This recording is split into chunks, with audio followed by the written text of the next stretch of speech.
लायलपुर, यानी जो अब फैजलाबाद हो गया है। यह जिला अब फैजलाबाद हो गया है। इसकी अन्य विशिष्ट पहचान के अलावा अब यह शहीद आजम भगत सिंह के जन्म जिला के रूप में भी जाना जाता है।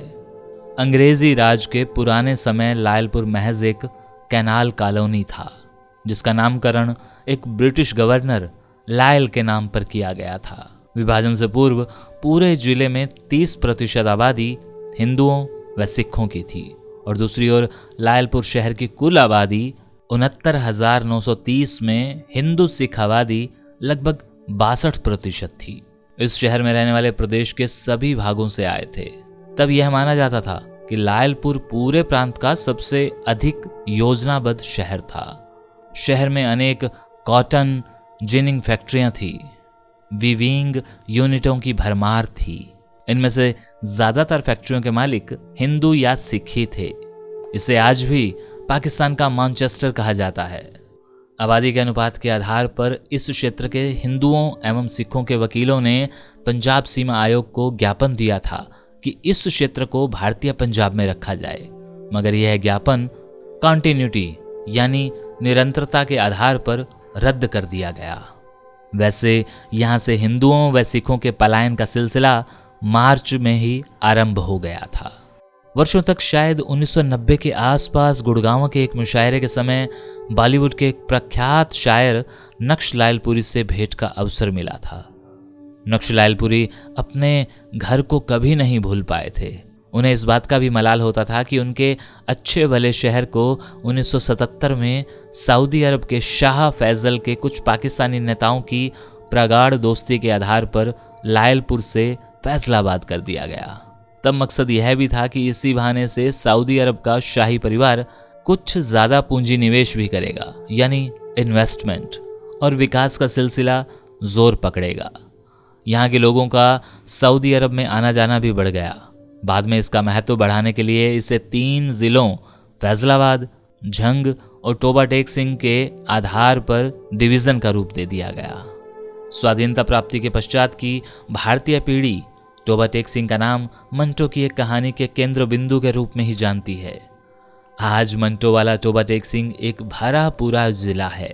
इसमें जड़ावाला व समुद्री नामक 2 तहसीलें भी शामिल हैं। नक्श लायलपुरी ने अतीत की स्मृतियों में खोए हुए बताया, जब विभाजन हुआ तो मैं लाहौर में एक पत्रकार था। दंगे शुरू हुए तो मैं तत्काल लायलपुर लौट आया। वहां से पूरा परिवार हिंदुओं एवं सिखों के एक काफिले के रूप में इस तरफ चल पड़ा।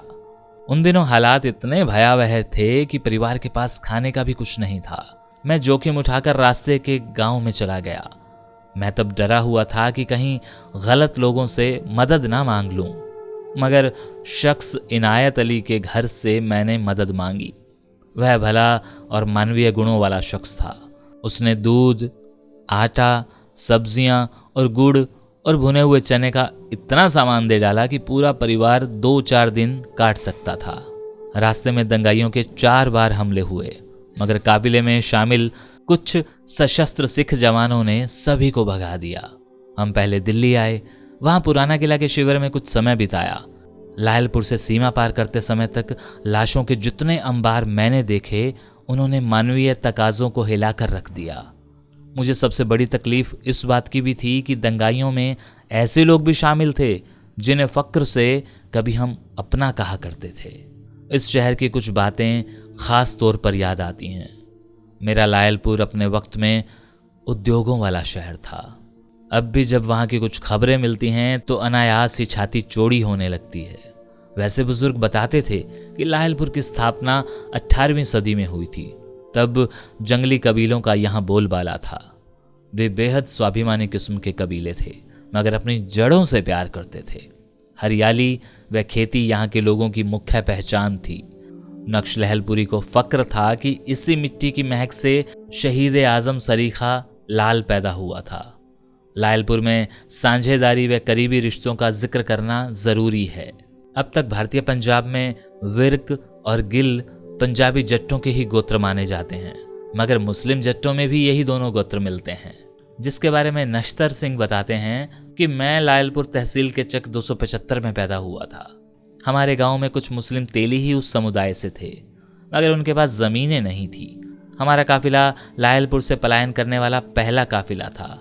हम लोग 15 अगस्त को ही निकल पाए। इससे पहले तैयारी तो हो गई थी, मगर गांव में पहुंची खबरों के अनुसार इससे पहले निकलने पर झंग क्षेत्र के मुस्लिम दंगाइयों से मुठभेड़ का खतरा था और यह काफिला 32 मील लंबा था। इसमें 50,000 से भी ज्यादा लोग शामिल थे। हमारे साथ कोई सैनिक टुकड़ी नहीं थी। रास्ते में नवगठित पाकिस्तानी फौज की एक टुकड़ी ने काफिले को घेर लिया और सबको हथियार फेंकने का हुक्म दिया। उन्होंने जबरदस्ती राइफलें छीननी शुरू की तो कहीं कहीं हाथापाई भी हो गई। 2 महिलाओं सहित 5 व्यक्ति मारे गए। काफिला वहीं रुक गया। दोनों ओर से मोर्चाबंदी तक नौबत आ गई। पाक फौजियों के पास ब्रेन गन थी। लगभग 18 दिन तक हमें वहीं रुके रहना पड़ा। आखिर एक दिन भारतीय सेना के डोगरा जवान आए और उन्होंने हमें बचाकर बलोकी हेडवर्क्स तक छोड़ा। इस काफिले में बीमारी व घावों के कारण रास्ते में ही लगभग 1200 लोग मरे थे। इस पूरी अवधि के दौरान हमने लाशों व टूटते विश्वासों के अलावा कुछ भी नहीं देखा और इस गवाही को पुख्ता बनाया है नक्श लैलपुरी साहब ने।